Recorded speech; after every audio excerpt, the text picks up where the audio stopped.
Hi guys, welcome back to the channel, and in today's video I'm going to share with you this $10,000 account challenge that I have started and share with you the progress that I have made. So let's dive right into it. So first thing first, why am I doing this? The first thing is I actually wanted to have a goal to grow this small account by 50% this year. And I also would like to use this example to encourage young investors that they are actually able to start investing towards financial independence. Third thing, to show that using just $10,000 account, it is also a good amount that you can start to invest. And lastly, I want to use these lessons that I have learned along the way and share it with you. So right now we are at 15 December 2025, and I have started this account from $10,000 on 15 June 2025. So just nice, this is the 6 months mark. So in today's value, the account itself is at 13,917.14. I will be sharing the screenshot later. And out of this $13,828 are reward credits, and the rest itself are actually profit from my stocks and options trade. So right now we are at 180 days milestone, which is the 6 months mark.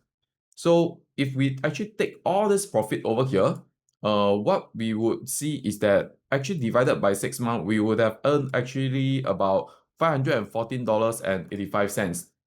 So looking at this, and if we are going to reverse calculate this amount, $514.85 per month will actually require you to invest at least 123,000 at 5% per annum in order to get this on a monthly basis.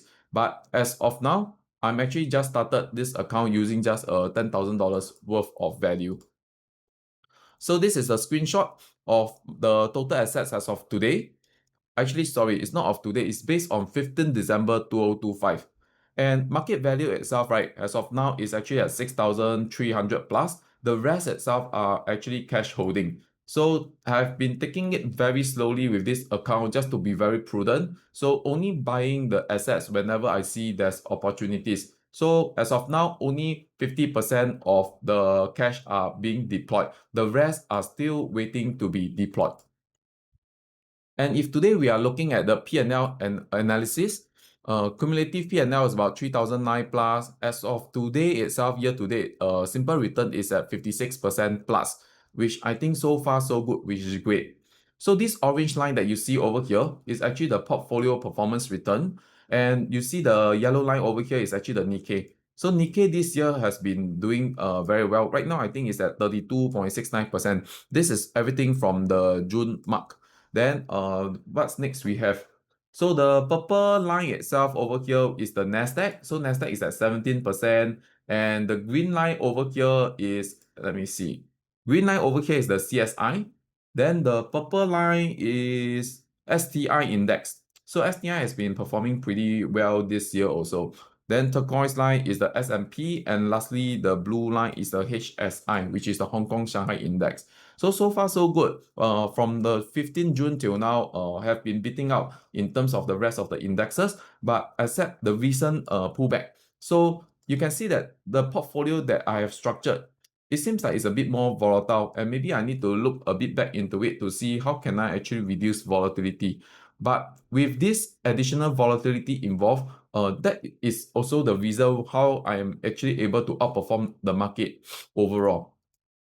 So looking at this P&L for the calendar itself, this is the June mark. So June, I have just started, so there's not much going on. Then July has been great return, August, September, October, November itself, there's a slight pullback. So which is fine. It also means that basically the damage control is being, risk management is actually being controlled very tightly. Hence, there isn't any like huge losses in November when there's a huge pullback, even with the leverage I'm taking on.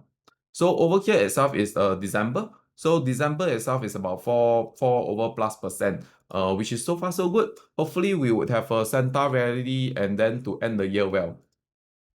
Okay, so positions itself, I have taken the opportunity to add some pullbacks from November period. So when the November period there's some pullback, right? I actually added SMH, I added some more QQQM. So till date itself, I only have a few limited positions, and I do not want to pick stocks using this account. So I'm actually just purely showing that you can actually even use very simple methods to invest and yet gain quite a fair bit of amount of money using just very simple methods.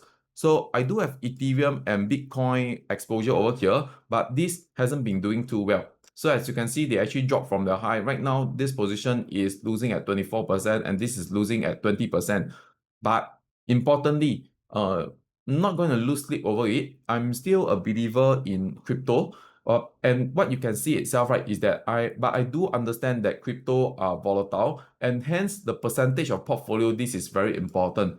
Position sizing, ensuring that damage control is done. So if it's only 1% of the portfolio itself, I'm not going to lose sleep even if it fall by 20, 30 or 40, 50%. So that's the whole idea. But my intention is to hold it for long. So QQQM, this is something I've added this month also.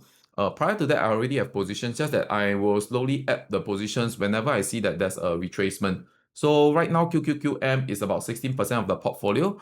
Then we do have the VOO, which is the Vanguard VOO S&P 500 ETF. This holds about 23% of the portfolio. So these two are actually the biggest component in the portfolio.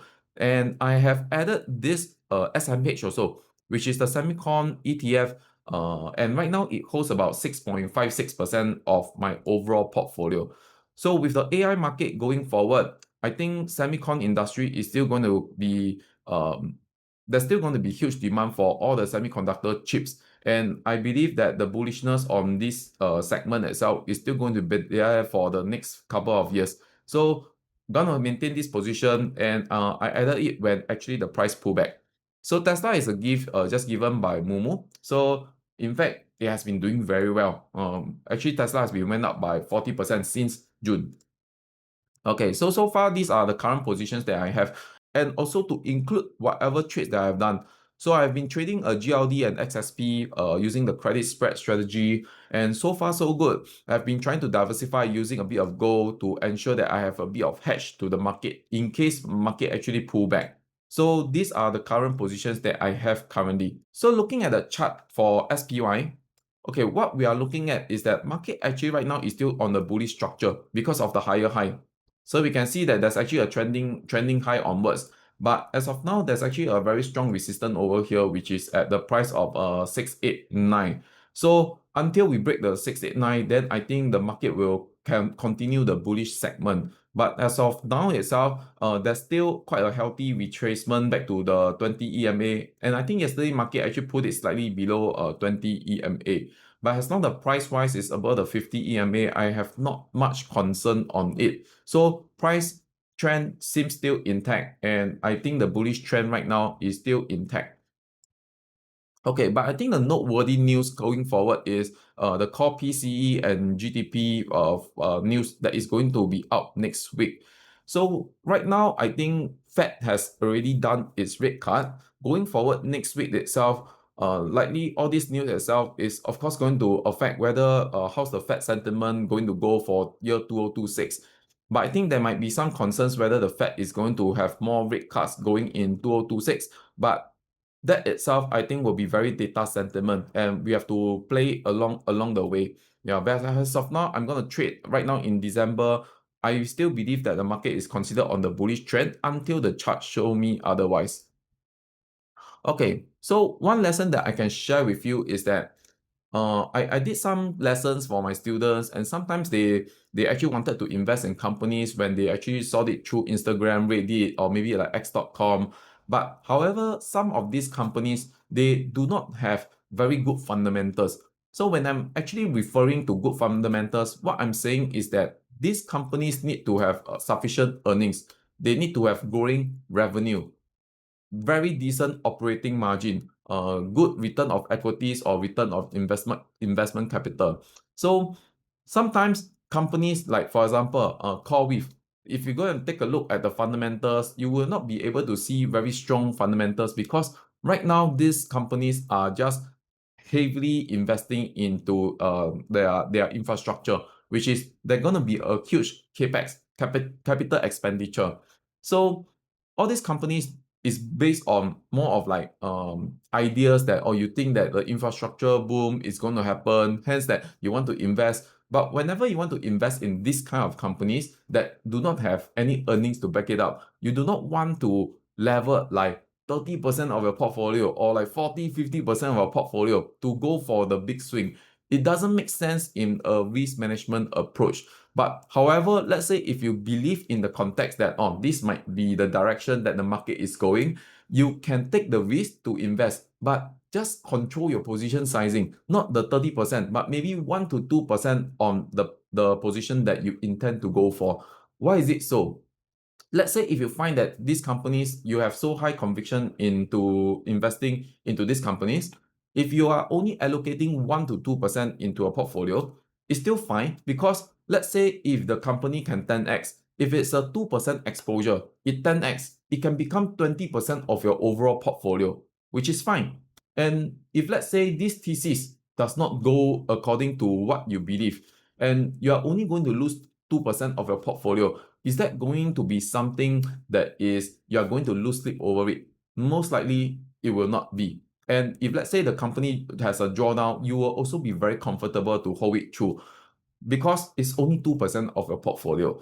So very important, if you have conviction on some of the plays that you think that this might be something in the long run that's going to boom upwards, but however fundamentals are not looking that strong, it means that maybe your conviction is more of like a 70-80%, because a high conviction means that if the stock price drop by 50%, you will still be comfortable to hold on to it. If it's not, just try to allocate just 1 to 2% of it, of your portfolio, into these type of counters, and you will be fine.